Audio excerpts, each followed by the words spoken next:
এই সফল এবং সুখী হওয়ার জন্য ভগবান কিন্তু সমভাবে সুযোগ দিয়েছেন। প্রতিটি মানুষ সফল, সুফল এবং সুখী হওয়ার জন্য সুযোগটা ভগবানের পক্ষ থেকে সবার জন্য সমান। কেহ যেন এরূপ মনে না করে যে আমার জন্য ভগবান সফল হওয়ার জন্য, সুখী হওয়ার জন্য সুযোগ কম দিয়েছেন।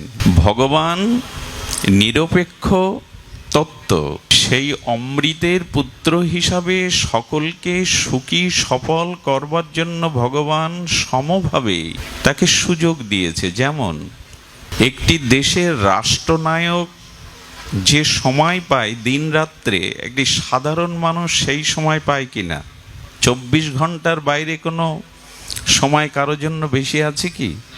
একজন রাষ্ট্রনায়ক তিনি দিন রাত্রে সময় পান কতটা?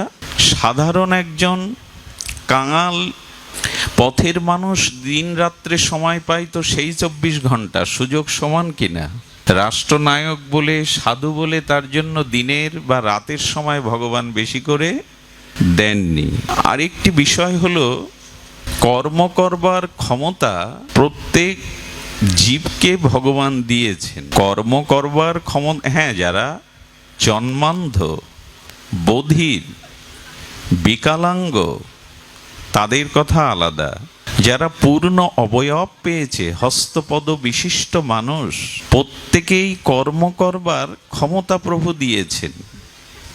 চোখ দিয়ে দর্শন করবার, কর্ণ দিয়ে শ্রবণের, নাসিকার ঘ্রাণ, জিহ্বার আস্বাদন, তার দুটো পদচক্রমণে পথ চলা, হস্ত দিয়ে কর্ম করা। কর্ম করবার জন্য সকলকে সমানভাবেই, এমন নয় যে খুব বিজ্ঞজনের হাত 4টি, অভিজ্ঞজনের হাত 2টি, 1টি, এরকম নয়, সমান। অর্থাৎ কর্ম করবার জন্য পূর্ণ অবয়ব বিশিষ্ট মানুষকে একইভাবে গড়েছেন ভগবান। এজন্য সময় সকলকে সমান দিয়েছেন। কর্ম করবার মতো ইন্দ্রিয়গুলি, কারো 4টে চোখ, কারো 3টি কর্ণ, এরকম না, সমান দিয়েছে কর্ম করবার কর্মেন্দ্রিয়, জ্ঞানেন্দ্রিয়গুলো, কারো কম বেশি নয়। আচ্ছা, বুদ্ধি বা বিদ্যা, বুদ্ধি প্রতিটি প্রাণীকে ভগবান দিয়েছেন। বিচার ভগবান প্রত্যেককেই দিয়েছেন। এখানে সফল বা সুখী হওয়ার জন্য প্রয়োজন কি? 24 ঘন্টা দিন রাত সকলের জন্য সমান, তার কর্মেন্দ্রিয় জ্ঞানেন্দ্রিয় সকলের সমান। প্রত্যেকটি প্রাণীর মধ্যে ভগবান বিচার দিয়েছেন, বিবেক দিয়েছেন এবং তার মধ্যে বুদ্ধি দিয়েছেন, কোনো বস্তুর অনুভব করবার বুদ্ধি দিয়েছেন। সকলে কেন সফল হতে পারবে না? সকলে কেন সফল হতে পারবে না? তার মূল কারণ কি? তার মূল কারণ হলো লক্ষ্য বা উদ্দেশ্য সকলের সমান নয়।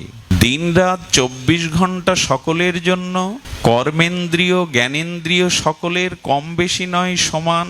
সকলের মধ্যে যারা উন্মাদগ্রস্ত, স্মৃতিশক্তিহীন, তাদের কথা বলা হচ্ছে না।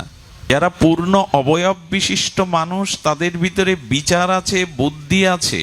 শুধু ভুল হয়ে গেছে একটি জায়গায়, আমাদের লক্ষ্য বা উদ্দেশ্য সকলের সমান নয়।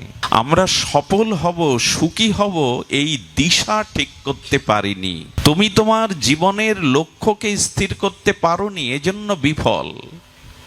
আর জীবনের উদ্দেশ্য, লক্ষ্য পথে তুমি চলনি। তোমার সময়কে, তোমার কর্মকে, তোমার বুদ্ধিকে, তোমার বিচারকে সেই লক্ষ্য পথে অভীষ্ট প্রাপ্তির জন্য তুমি কাজে লাগাওনি। সময়, কর্ম, বিচার, বুদ্ধি তুমি তোমার লক্ষ্য বা উদ্দেশ্যের জন্য নিয়োগ করনি। এটাই তোমার জীবনের ব্যর্থ বা বিফলতা। আমাদের দিশা ঠিক নেই, আমাদের লক্ষ্য স্থির হয়নি। আমি কোথায় পৌঁছাতে চাই, আমার জীবনের লক্ষ্য কি, এটি যদি নির্ণয় না হয় তো পথে শুধু চলতেই আছেন, লক্ষ্য নেই। লক্ষ্য শূন্য, লক্ষ্য বাসনা ছুটিছে গভীর আধারে। লক্ষ্য নেই, আর আছে লক্ষ্য কামনা বাসনা। লক্ষ্য শূন্য, লক্ষ্য বাসনা ছুটিছে গভীরে আধারে। আমরা আধার পথেই যাত্রী। কারণ আমাদের লক্ষ্য স্থির আমরা করতে পারিনি। দেখুন, এই লক্ষ্য বা উদ্দেশ্য স্থির না হলে আমাদের জীবনে দুটো জিনিস আসবেই, একটি হলো উন্নতি, একটি হলো অবনতি, একটি হলো উত্থান, একটি হলো পতন। বোঝা যায় কি? যার জীবনে লক্ষ্য স্থির হয়